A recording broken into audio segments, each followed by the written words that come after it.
દાહોદ શહેર સહિત જિલ્લામાં મેઘરાજાએ પુનઃ પધરામણી કરતા જિલ્લામાં સર્વત્ર પાણી જોવા મળી રહ્યા છે। દાહોદ જિલ્લામાં છેલ્લા 24 કલાકમાં સૌથી વધુ વરસાદ ફતેપુરામાં પડ્યો છે। છેલ્લા ઘણા દિવસોથી મેઘરાજા દાહોદ જિલ્લામાંથી ગાયબ થઈ ગયા હોય તેમ લાગી રહ્યું હતું।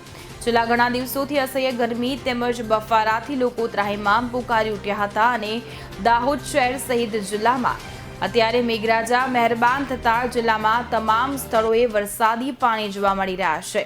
વરસાદ પડતા લોકોને ગરમીથી રાહત મળી હતી તો બીજી તરફ મેઘરાજાની રાહ જોઈ રહેલા ખેડૂત મિત્રોમાં પણ આનંદની લાગણી જોવા મળી છે।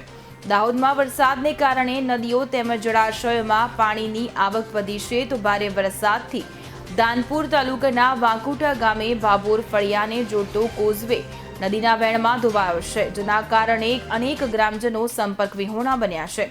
વાંકોટા ગામના ભાભોર ફળિયાને જોડતો માર્ગ ધોવાઈ જતા વાહન વ્યવહાર ઠપ થયો છે, જેના કારણે વાહન ચાલકોને હાલાકીનો સામનો કરવો પડી રહ્યો છે।